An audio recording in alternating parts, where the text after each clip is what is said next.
Hi, my name is Andrew Kinney. I'm an attorney. I practice Social Security disability law and supplemental security income law at Hoglund Law Offices. Today I want to talk about vocational expert testimony at hearings. When you apply for Social Security benefits, there's a decision at the application stage. Then there will be another decision at what's called the reconsideration stage. The third stage is the hearing stage.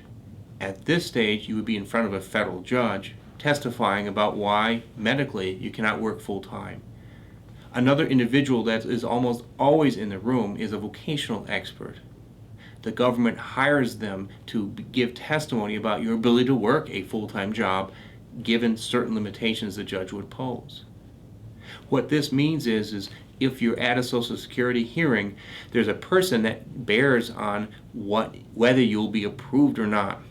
There are also at times medical experts, but for the sake of this video I want to talk about vocational experts. Vocational experts listen to your testimony and give opinions about numbers of jobs within certain restrictions that you might have.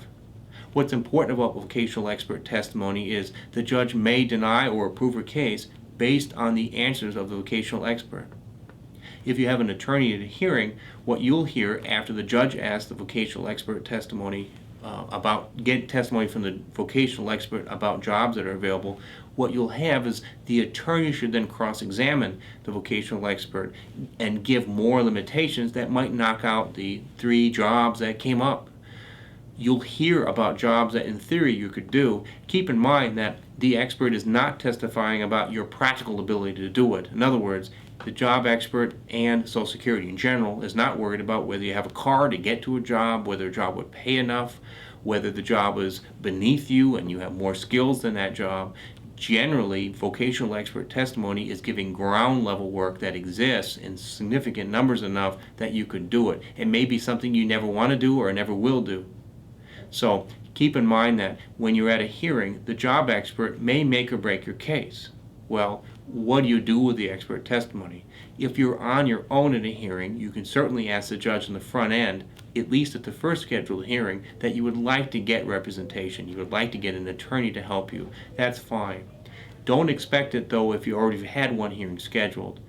If you're on your own at a hearing, it's reasonable to ask the job expert after the judge asks questions about limitations that weren't included. For instance, if you have problems with your hands, what if you couldn't handle objects more than occasionally? That's just one of many examples.